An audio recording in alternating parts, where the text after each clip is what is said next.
everybody. Welcome into First Take from what? Wait for it.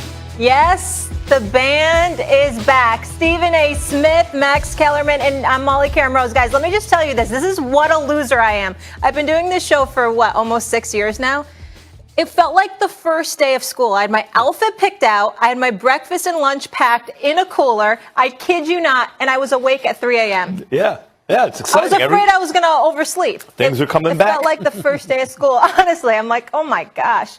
How you doing, Stephen A? How's things in LA? I'm doing wonderful. Hope y'all had a great weekend. Yes, we did. And we got a lot to discuss. Obviously, it's draft week. We'll get into that. But first, some hoops. We need to talk about those Nets who were in action last night on our air right here on ESPN. It's like riding a bike. Just ask KD. Durant scoring 33 off the bench in 28 minutes of play in a 128-119 win over the Phoenix Suns, who have the second best record in the West. James Harden did not play. He's out indefinitely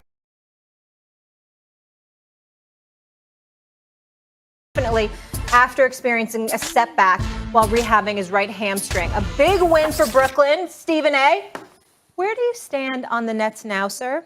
Oh, yes, I have a lot of stances that I'd like to take on the Brooklyn Nets. Max, are you ready? Are you buckle up, Max Kellerman? Did you have your seatbelt on? Because I got some things to say. First of all, Kyrie Irving is still a showstopper. He's still spectacular. Let's give him his props. KD coming off the bench, starting in the second quarter, still ends up dropping 33 in 30 minutes. When healthy, I think he is that dude. Having said all of that, did you notice on the other side of town, I mean, in the city, Midtown Manhattan, Madison Square Garden, do you see people in absolute jubilation outside of Madison Square Garden? Because the New York Knicks are in the midst of a 9-game winning streak, a league-leading 9-game winning streak as they get set to play the Phoenix Suns tonight. Okay, did you notice that? And what would that have to do with the Brooklyn Nets? Well, I'll tell you what it has to do with the Brooklyn Nets. The Brooklyn Nets are the number 1 seed in the Eastern Conference. They have one of the best records in basketball. They have a guy that I believe to be the best on the planet, if not top 2 on the planet, when he's completely healthy and an absolute showstopper in Kyrie Irving. And guess what? Barely anyone cares. Barely anyone cares in New York City compared to the Knicks, okay? Because the New York Knicks are the team that's buzzing. The New York Knicks are the one stealing headlines. Everybody is talking about the New York Knicks. So I got 2 things to say, Max Kellerman, as it pertains to that in regards to the Brooklyn Nets. Number 1, the Brooklyn Nets must go to the NBA Finals. If they don't get to the NBA Finals, the New York Knicks will be considered a better story just because they got to the playoffs.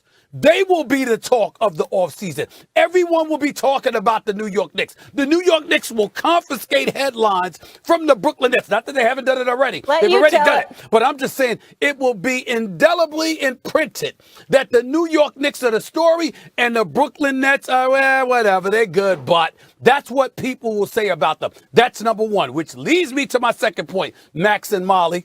I want to state for the record, whether they admit it or not, that if the New York Knicks are in the playoffs and the Brooklyn Nets don't win the chip, KD, Kevin Durant, and Kyrie Irving will regret the day they passed on becoming a New York Knick. He thinks the story's the Knicks right now. The Nets are in first place in the East and just stop the Suns. We just going to interrupt, right? We just going to interrupt. Y'all going to act like that, right? Y'all going to act like listen, are you, listen, you're back in New York. Molly, you just started off the show admitting you haven't been in New York. You've been gone for a while. That's right, but hold, Max, you don't get your turn is coming, but you don't get to sit up there and act like you know New York. You betrayed New York years ago. You departed. You left us. Wrong. You left us. So wrong. I'm just saying. Well, yes, I lived in LA for 6 years. Okay. Where are you right now? He's disloyal. Where are you right now? Where are you right now? So you should know. So you should know. I'm filming General Hospital. I'm filming General Hospital. That's where I'm at. When does Brick get a love interest? That's what I want to know. Well, that is coming. I mean, I think that's coming. Very good. Oh, good. I think that's coming. You know, listen, the point is this. You should know out in Hollywood right now, Hollywood Stephen A., you should know. In New York, the Knicks are a big, big story. nationally, let me tell you where I stand on the Nets. The Knicks might even win a playoff series. I am very impressed. We'll get into the Knicks later in the show. Sure. Right now, let's talk about the Nets. You know what's going to happen? The Knicks could win a playoff series. A month later, the Nets will still be playing basketball. Knicks will be sitting home for a month. And when all of the attention of the world is focused on the NBA, it's going to be on the Nets. Let me tell you what the Nets are right now. The Nets are what the Warriors were. That's what they are. They're what the Warriors were. Stephen A., the Suns have like the best record in the NBA when you count the bubble. They were 8-0. Then they added Chris Paul. They have one of the best records this year. You look at the winning percentage since the bubble, even before Chris Paul. You add those 8 games, it's the best team in basketball, at least in the regular season over that time. And what happened? Kyrie lights it up, as always. KD comes off the bench. No James Harden, and they beat the Suns yesterday. They beat the Suns. They beat one of the best teams in basketball, arguably the best regular season team in basketball for like a year now, minus, I say, their most important player. This Nets team is so good that, you're right, locally, New York is so thirsty for the Knicks to be good. The Knicks will continue to be a big story, and I'm not going to rain on their parade or try to right now. 9 in a row is great. Mm-hmm. But you really think come deep in the playoffs, when no one's thought about or seen or heard from the Knicks in like a month, and the Nets are obliterating everything in their path, people be thinking about the Knicks? You're missing it. I think that the nice crew cut that you got over the weekend is clogging your brain just a little bit there, Max Kellerman. Here's the deal. Look, haircut looks good, though. It's all right. I need one. Here's the deal. Max Kellerman. This is what you're missing. I am not trying to say that as the Nets go deep into the playoffs, Eastern Conference Finals, NBA Finals, because I picked them to win it all, okay? Now, I'm not saying that we're not talking about them. I'm saying if they don't win it all, Max Kellerman, the New York Knicks will be considered more of a success story than them. The offseason obviously would be dominated by that reality. And as a result, when you talk about the brand that is New York, the New York Knicks brand, Madison Square Garden, etc., all the aspirations that KD and Kyrie had, their shoe business and beyond, and how exponentially better it would be, it goes right out the window without the chip. Look, the New York Knicks have placed the Brooklyn Nets in a position where it's championship or failure. Because the New York Knicks have now elevated to relevancy. Okay? They have an MVP. Hold on, Stephen A. Hold up. Stephen A's group chats. Yeah. Stephen A. boys. Stephen A. Y'all really think that? Because y'all not watching basketball if y'all really think that. And by the way, Molly, by the way, would you relax? You're so sensitive about your Max Kellerman, let me shut Mollywood down for a second here. Okay. I was watching this show with this great NBA analyst on Saturday. Yeah, that was absolutely positively raving about the New York Knicks. It would happen to be your husband. Yeah. All right, look. Oh, I believe it. They're a great JV team right now, and the Nets are varsity. They used to be freshmen, and now they're JV. Go ahead, Matt. Right. Yeah, exactly. Yeah. Your husband he's not wrong about that. Great basketball analyst. And you, as you correctly point out, Jalen Rose's mother invented a name that's like the most popular name in the world right now. It's a big deal. So I appreciate the shout out of Jalen. Right. I like his analysis too, Stephen A. Here's the bottom line. Do you remember, as a Yankees fan, you probably do, Tom Kelly, the Twins manager, after the first time he saw Rivera in a big situation, Mariano Rivera, the greatest pitcher ever, inning for inning. You know, remember what he said? He said they need a higher league for this guy. This kid is like, the major leagues is not a high enough league. By the end of the season, the Nets are healthy. And by the way, it's a hamstring that Harden has, right? And they're resting him. They're not taking any chances after he had a little setback. They shouldn't. By the end of this season, he would play if he was healthy. Yeah, by the end of these playoffs, the Nets are going to need a higher league. The NBA is not a good enough league for a fully healthy Nets team. They're going to smoke everybody. I didn't start out saying that. I had to see how Harden and Kyrie played together. I had to see if KD could really come back from his injury as KD.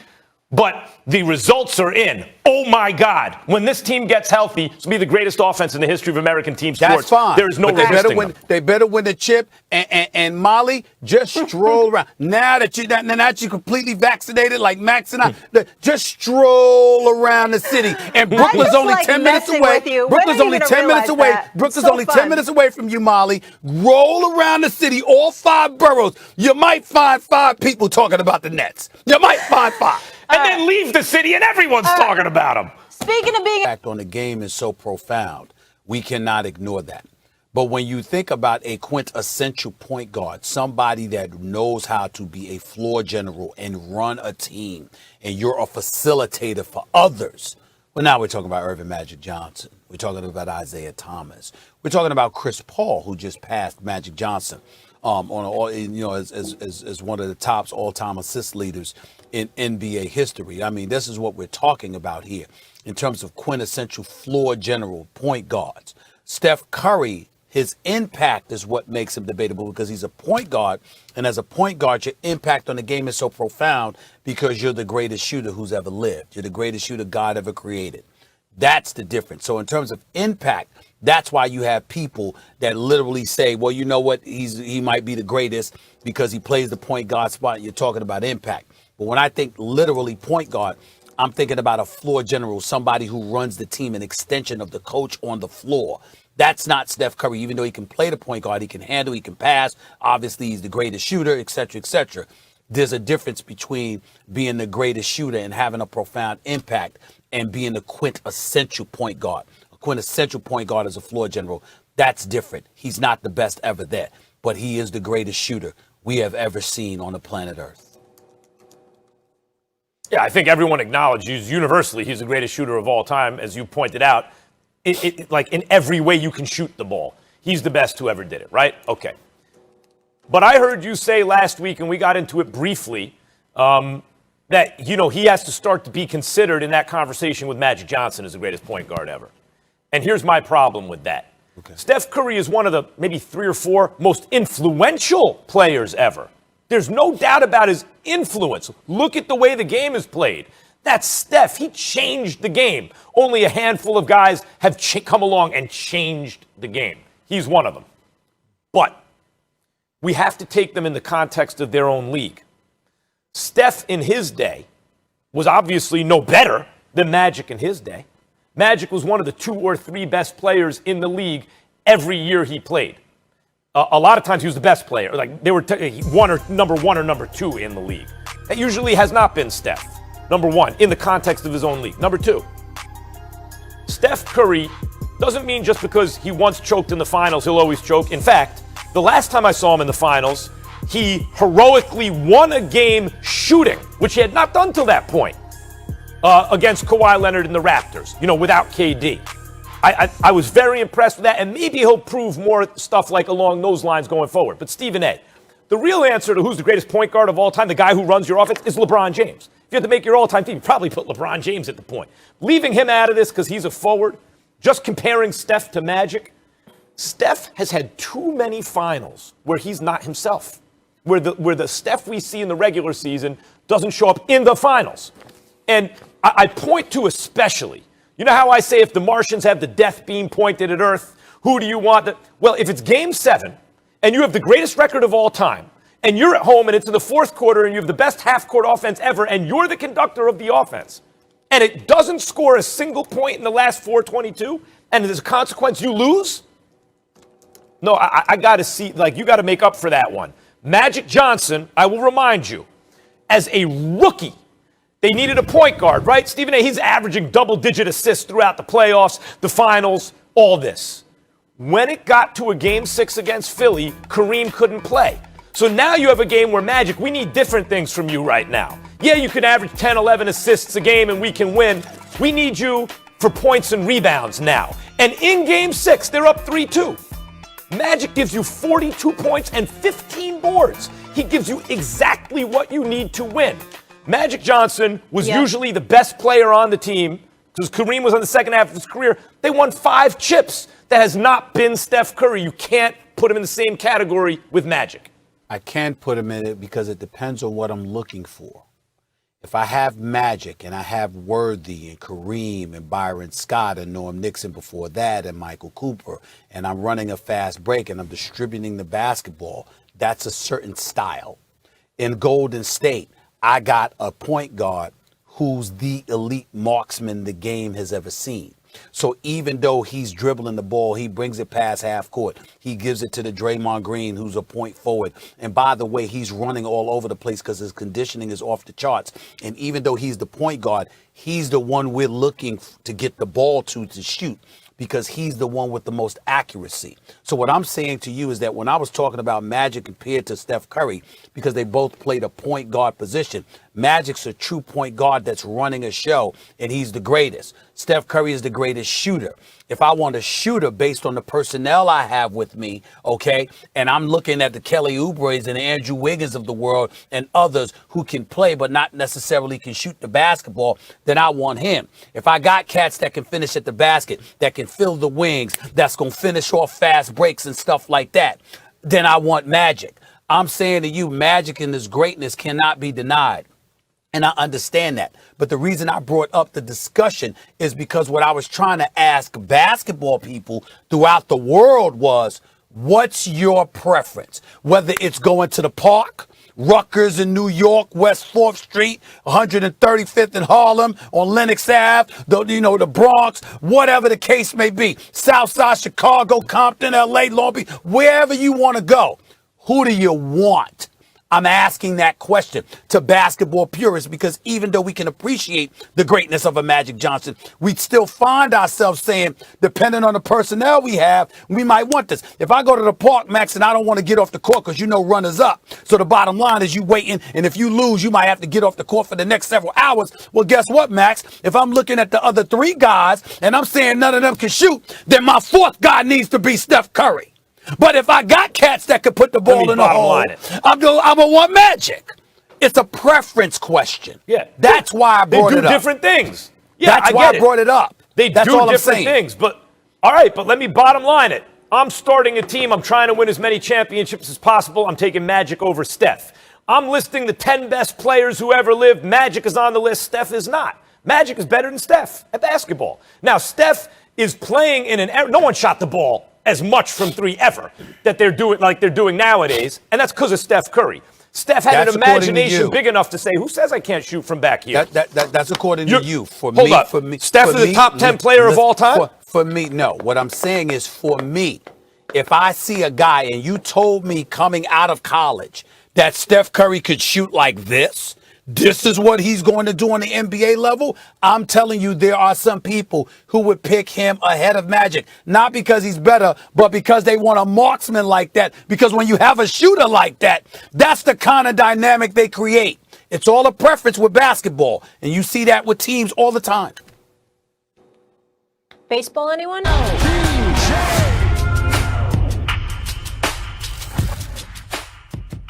The King is back. Our Adrian Wojnarowski reporting that LeBron could return in the next week. He's missed 18 games with that high ankle sprain. The Lakers have just dropped their last two to Luka and the Mavs, and they're now 5th in the West. Stephen A., does he need to come back ASAP, as I'm saying they're 5th in the West? Yeah, there's a level of urgency that's kicking in as far as I'm concerned. And the reason why I say that, it's not just because they've lost 3 straight and 4 of their last 5. I know that he's traveling with the team. He's been on the bench. He's been encouraging guys and all of this other stuff. But you need him, because here's the reality of the situation. We can talk about Anthony Davis being healthy and LeBron James needing to be healthy. That's true. But there's such a thing as chemistry and cohesiveness, guys being on the same place, just knowing what each other's going to do instinctually. And I don't think that that's the case right now. And I think that the longer LeBron James is out, the more it's going to affect this team. I think that even if you come back, again, I'm not encouraging him to come back if he's still injured. Please don't get me wrong. I'm not going that extreme. But I'm saying in terms of waiting until you're absolutely, positively, 100%, well, damn it, it might need to be when you're at 95. Because time is running out. Because the Western Conference is pretty damn tough. And the fact that they've been playing together, Utah, even though Donovan Mitchell's out right now, Utah's been playing together. Phoenix has been playing together. The Clippers have been playing together. They know how to manage Kawhi Leonard's time and, his games played and games where he's absent from playing, et cetera, et cetera. I think when you look around, the Western Conference, the level of cohesiveness and chemistry that other teams are building as the regular season wanes and the playoffs approach, I think is going to be a pivotal thing. And with LeBron, considering how ball dominant he is in running their offense from a point forward position and the way he's able to bring things together for the team, he's going to have to work off some of his rust. Anthony Davis obviously is going to have to do the same, and they're going to have to get on the same page. Those are three components that you have to get together before the playoffs begin. And based on what I'm seeing in the rest of the West, I don't think that time is necessarily on the Lakers side, and they can afford to just, to take a laissez-faire attitude towards it. I think that there's a level of urgency that needs to be attached to it. Not if it means bringing LeBron back at less than 100%. Look what happened to James Harden with the Nets. Hamstring issue. Seems like it's okay. When it seems like it's okay and the stakes are this high, you wait more. And now is it okay? It's okay if you always err on the side of caution when it comes to stuff like this. They have to. This is like the real definition of a dilemma. I've brought this up on this show before, Stephen A. People misuse the word dilemma. They take it as a hard choice. A dilemma means a choice between two bad options. You got to choose one. So I agree with you. If he rests, it's not a great option. But the other option is worse. You're going to have to play chess sometimes and sacrifice some pieces. You got to do it. You got to sacrifice some pieces if you're trying to win. And the pieces that they're going to have to sacrifice right now is some games in the standings. Maybe if you're on the second half of that bracket, on the wrong side of that bracket, it's possible that things work out, that you're going to have to play the Clippers, the Suns, and the Jazz in these playoffs to get out of the West. Ooh, that's a whole lot. But right now, you're 5. You know who's 4? The Nuggets. And without Jamal Murray, Nuggets can't beat you. Nuggets can't beat the Lakers without, by the way, with Jamal Murray, I wouldn't say, I still take the Lakers at full strength, but you got to bite your nails on that one. But no Jamal Murray, they're going to be fine. Nuggets are good, but they're not that good without Jamal Murray. And so the most important thing, Stephen A., is not to wind up in a James Harden situation. We maybe brought him back. We tried a little too much, a little too soon. Most important thing is you saw how careful they were with AD. And I like what I'm seeing from AD so far. The rust is there, you're right. And he's been out a long time, right? But he looks athletic to me when he's on the floor. That's the most important thing, because he has enough runway to get the other stuff back. But you're right. It would be ideal if the guy who's running your offense, LeBron James, had more time getting ready for the playoffs to ramp up and get in sync. Stephen A., he just may not. I would make that sacrifice. I would sacrifice that piece in this chess game. I would make that tough choice for a bad option to avoid a worse situation, which is LeBron comes back a little too soon, and he's never quite right. They won't get out of the West if that happens. Well, I can't argue with that in terms of doing everything you can, taking every safety precaution necessary for LeBron James. What I would tell you, however, is let me highlight the other side. Anthony Davis last night scored 17 points against Dallas in their last game. He was on 26% shooting from the field, 0% from three-point range, 0 for 6. He played 28 minutes. Now, obviously, we know he's rusty because we know that doesn't happen to Anthony Davis when he's healthy and he's in the groove. But the fact that LeBron is not on the court puts more emphasis on Anthony Davis needing to be on the court. And when that happens, you never know what kind of trouble that could cause. And so these are all the kind of things that I think that we need to think about here. They got Ben McLemore back in the, we didn't hear from him for a couple of years, but he's back in the, he's back in the NBA, and, he dropped 20 for the Lakers last night and all of that stuff. And Andre Drummond is averaging 11 and 10, and we get that. And we see some of the other pieces. But again, considering the level of competition in the Western Conference, the later you come back, the more rusty you will appear. And I don't know if the Lakers can afford that in this year's Western Conference. Not as part of the debate, but it's funny you bring up McLemore or you look at Nick Batum. Isn't it amazing, Stephen A., how some of these dudes just don't seem motivated on losing teams or bad situations? And as soon as they get to L.A. and they got a chance to win, it's like, oh, where's that dude been? Welcome back. Welcome back, Nick Batum. I told you Blake Griffin wasn't motivated in Detroit. He's clearly motivated now. Made some good plays yesterday for Brooklyn. Obviously had a dunk, moving without the basketball, rebounding, hitting a 3 here or there as well. Blake Griffin is reminding us that the brother can still play. We didn't see much of that in Detroit, but I told you why that was. He wasn't interested in being there. He's interested in being in Brooklyn. That's well, the he difference. can also win a ring in Brooklyn, so that's a big difference too. By the way, I find this wild. According to our basketball power index, they're saying that the Lakers have a 10% chance to win the title. I didn't know if I read that wrong. We'll see what LeBron has to say about that. To the East, though, fellas, KD and Kyrie seem pretty happy. Show them some love. The longest winning streak in the NBA. Stephen A., just show him some love, man. Julius Randle, right? So sour. Why are you hating? Getting the utmost respect from Knicks fans over the weekend, hearing chants of MVP. The Knicks have soared all the way to number 4 in the East, only behind the big three of Brooklyn, Philly, and Milwaukee. Things are certainly different from the team that was the laughingstock of the league for close to 2 decades. Stephen A. Smith. Should KD and Kyrie regret passing on the heritage franchise that is the New York Knicks for the Brooklyn Nets? Hell yeah. Absolutely. Absolutely they should. Let me tell you something right now. Could you imagine if Kevin Durant and Kyrie Irving were at the Garden instead of the Barclays Center and the New York Knicks were winning? They would own basketball. Okay, not just a borough. They would own the state. They would own the conference. They would own the game. Okay, I mean, let me tell y'all something right now. Sean Marks, I am a fan. He has done a damn good job, a great job. I'm a fan of his. I know a lot of folks that are personnel members that work within the Brooklyn Nets organization, class personified. I'm fans of these people. Even though I'm a New York Knicks fan, I'm fans of these people because I'm a native New Yorker, okay? I understand all of that. Brooklyn's in the building. I mean, please, Brooklyn, the borough, I get it. I understand it. But there is nothing in New York like when the New York Knicks are winning. There is nothing in New York like when the New York Knicks are relevant, okay? You look at the streets of New York City, then it's 9-game winning streak. You got folks out there acting like they won the damn championship already, okay? Max Kellerman, you've been on the record dogging people like myself and Spike Lee and calling us the problem because of how hyped and excited we get over every little thing involving the Knicks. But when you see the streets of New York City, excuse me, there's a whole bunch of people that's doing it. This is what New York is all about, okay? So when you talk about KD and Kyrie, we know they got their bag, they got their money. You understand what I'm saying? They ain't starving, won't be starving for generations to come, for crying out loud. Okay, we get all of that. You know, they got the shoe deals and all of this other stuff. No matter what they have, no matter what they achieve in Brooklyn, it would have been nothing compared to if they were doing this with the New York Knicks. Now, we'll say this.